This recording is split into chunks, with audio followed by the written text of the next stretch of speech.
তিস্তার ১১৫ কিলোমিটার এলাকা জুড়ে চলছে কর্মসূচি। পানির ন্যায্য হিসার দাবিতে ২ দিনের অবস্থান কর্মসূচি চলছে তিস্তার ১১টি পয়েন্টে। লালমনিরহাটের তিস্তা পয়েন্টে গণজমায়েতে যোগ দিয়েছেন বিএনপি মহাসচিব মির্জা ফখরুল ইসলাম আলমগীর। বৈষম্য নিরসন আন্দোলন কমিটির সেমিনারের মধ্য দিয়ে লালমনিরহাটের তিস্তা পয়েন্টে শুরু হয় ৪৮ ঘণ্টার অবস্থান কর্মসূচি। অন্তর্বর্তী সরকার ভালো নির্বাচনের জন্য প্রতিশ্রুতিবদ্ধ। অন্তর্বর্তী সরকারের সময় প্রশাসনের হাত দিয়ে ভালো নির্বাচন হবে। ডিসি সম্মেলনে আশা প্রকাশ করেছেন খাদ্য ও ভূমি উপদেষ্টা আলী ইমাম মজুমদার। জানান, মার্চ এপ্রিলে ৩০ টাকা কেজি দরে চাল পাবে ৫০ লাখ পরিবার।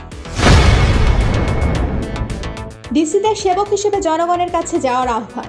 অর্থ উপদেষ্টা ডক্টর সালেহুদ্দিন আহমেদ বলেছেন, জোর করে কর হার না বাড়িয়ে ট্যাক্সের আওতা বাড়ানোর চেষ্টা করতে হবে। গ্রামের ব্যবসায়ীদের ট্যাক্সের আওতায় আনার সুপারিশ জেলা প্রশাসকদের। মব বিশৃঙ্খলার বিরুদ্ধে কঠোর ব্যবস্থার হুঁশিয়ারি। মবের নামে বিশৃঙ্খলা করলে কঠোর হবে আইনশৃঙ্খলা বাহিনী। অন্তর্বর্তী সরকারের ৬ মাসের আগের চেয়ে কমেছে দুর্নীতি, দাবি স্বরাষ্ট্র উপদেষ্টা অবসরপ্রাপ্ত লেফটেন্যান্ট জেনারেল জাহাঙ্গীর আলম চৌধুরী। মোহাম্মদপুর বনানীতে ডাকাতির ঘটনায় সেনা সদস্যদের জড়িত থাকার অভিযোগে উচ্চ পর্যায়ের তদন্ত কমিটি গঠন। ২৮ ডিসেম্বর থেকে গত ৫০ দিনে ২,১৪২ জন অপরাধীকে দেশের বিভিন্ন স্থান থেকে গ্রেপ্তার করেছে সেনাবাহিনী। অবৈধ অস্ত্র উদ্ধার হয়েছে ১৭২টি। ৩৩৪ জন মাদক ব্যবসায়ীকে গ্রেপ্তার করা হয়েছে। ৪২টি বিশৃঙ্খল পরিস্থিতি নিয়ন্ত্রণ করেছে সেনাবাহিনী। ব্রিফিংয়ে এসব তথ্য জানিয়েছেন সামরিক operation পরিদপ্তরের colonel staff Shafiqul Islam. Atik ও ৫ আওয়ামী লীগ নেতাকে সোন অ্যারেস্ট। জুলাই আন্দোলনে রাজধানীর উত্তরায় সংঘটিত মানবতা বিরোধী অপরাধের মামলায় গ্রেপ্তার দেখানো হয়েছে ঢাকা উত্তর সিটি কর্পোরেশনের সাবেক মেয়র আতিকুল ইসলামকে। ৯ মার্চ তদন্ত প্রতিবেদন দিতে বলেছে আন্তর্জাতিক অপরাধ ট্রাইব্যুনাল।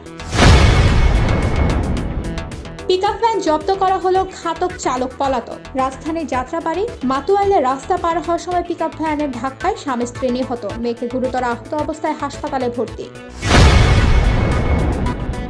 ইরানকে মোকাবেলায় একাত্তা যুক্তরাষ্ট্র ও ইসরায়েল। পারমাণবিক উচ্চাকাঙ্ক্ষা ও মধ্যপ্রাচ্যের প্রভাব কমাতে ইরানের বিরুদ্ধে একজোট হয়ে লড়াইয়ের ঘোষণা যুক্তরাষ্ট্র ও ইসরায়েলের।